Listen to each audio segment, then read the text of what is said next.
Have you ever entertained the thought that the holiest sound in the universe might not be a choir, but the crisp, satisfying snap of a $100 bill?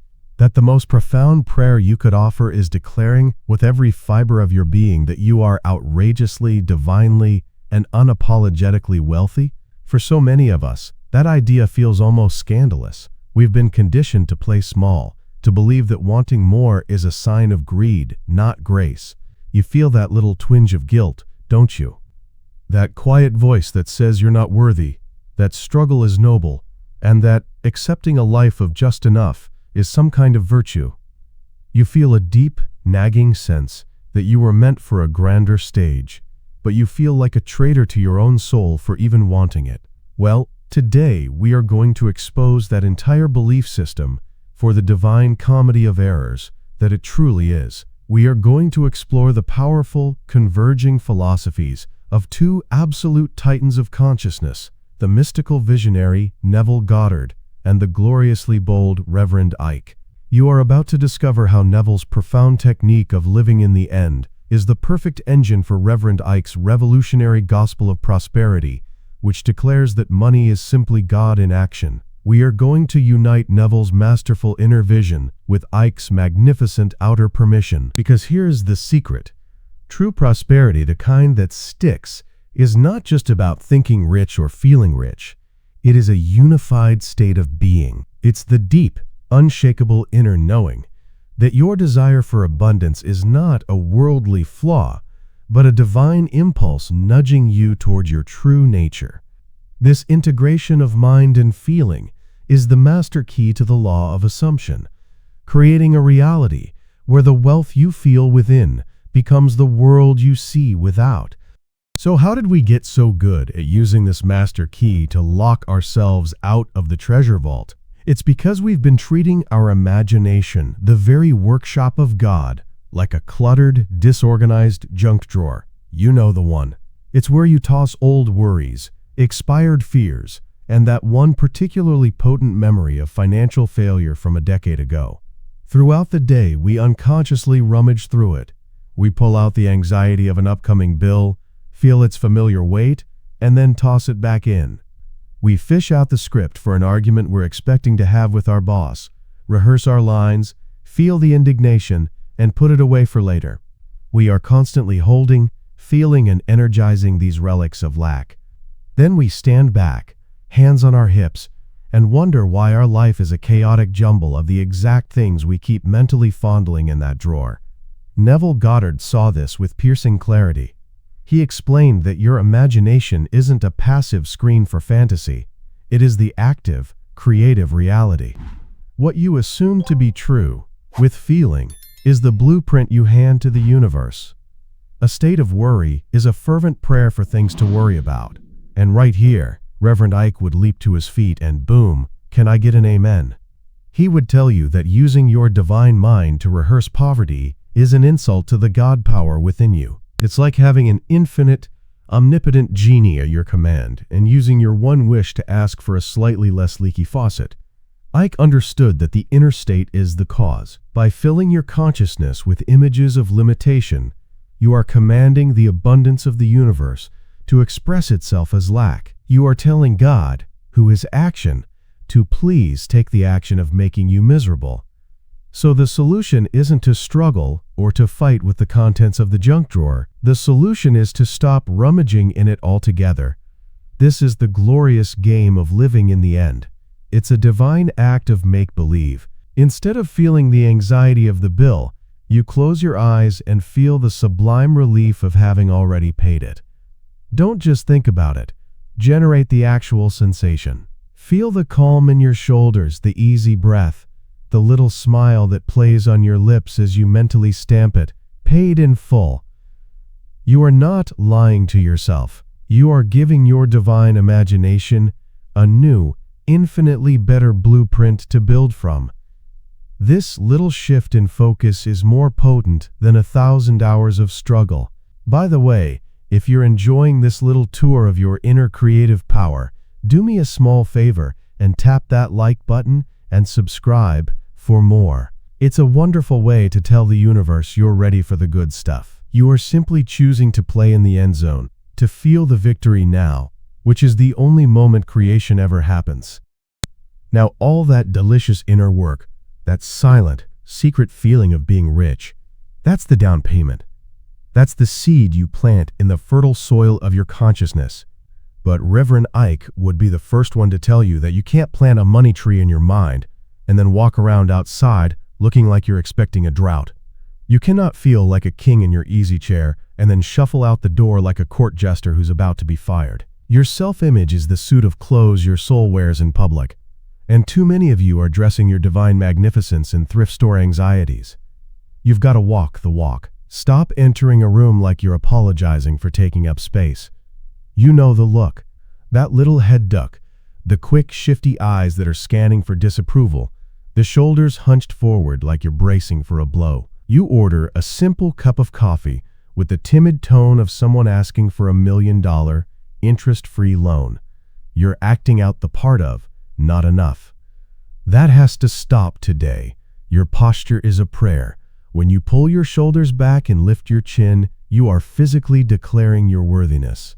Walk like you have a secret, and the secret is that you've already won. It's not arrogance, it's alignment. It is the outer world catching up with your inner conviction. You have to give the universe some physical evidence that you believe your own good news. When you feel that inner state of wealth Neville talked about, your body has to get the memo. This is what it means to embody your spiritual wealth. It means you stop identifying with the character of Fangol, the struggling one. That's just a role you've been playing, honey, and the audition is over. You got the part of the star, so act like it.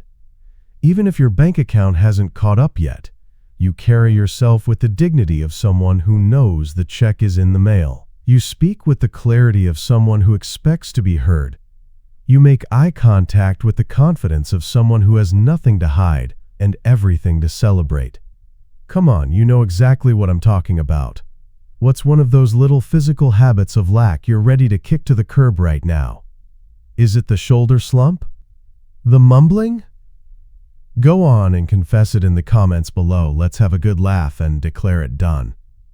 Because when you drop that physical act, you are telling the God power within you that you are ready to play a new game. You're telling God in action to please take the action of making you a fabulous success.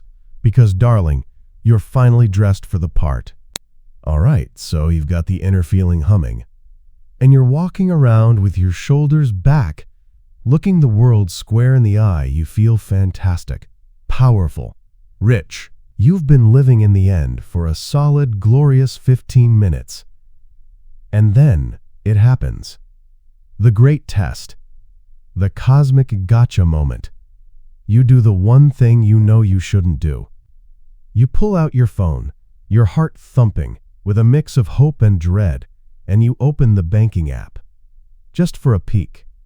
Just to see if it's happened yet. And there it is. The same number. Or maybe even a little less. The overdraft notification pops up with cheerful malevolence. And in that instant, the entire magnificent palace of your assumption comes crashing down. The kingly feeling evaporates, replaced by the hot, familiar flush of foolishness. You feel like a child caught playing dress-up in your parents' clothes. The doubt comes in like a flood, and what do? You start acting silly. You refresh the app again, and again. You check your email for a phantom notification of a surprise inheritance. You check it again 5 minutes later. You are one step away from peeking out the curtains to see if a Brinks truck has made a wrong turn onto your street. This, my dear, is where the weak are separated from the wealthy. This is the moment of truth, where you must practice what Neville called a radical persistence. It is the holy act of denying the senses. Your 5 senses are professional tattletales, and all they can ever report on is the past. They show you the world that was created by your old thoughts, your old feelings of lack. They are a lagging indicator, like an echo of a song that is already finished. Reverend Ike would put it more bluntly.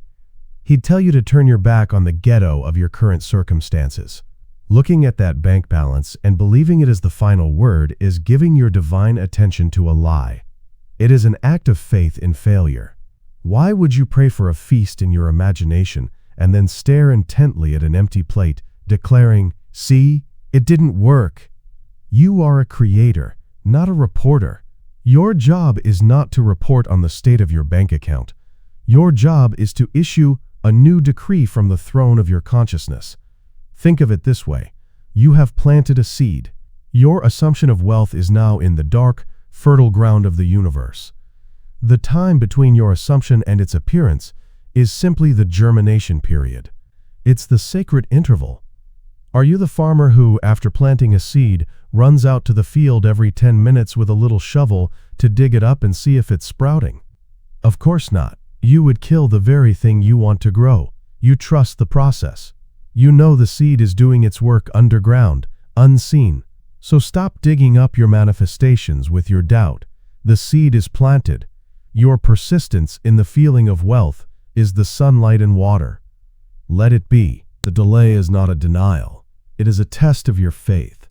It is the universe asking you, do you really believe it, or were you just hoping? Your job now is to hold the feeling, to walk the walk, and to let the law of your own being deliver the harvest.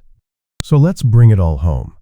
Neville has handed you the secret map to your own consciousness, the technique of feeling your wish fulfilled.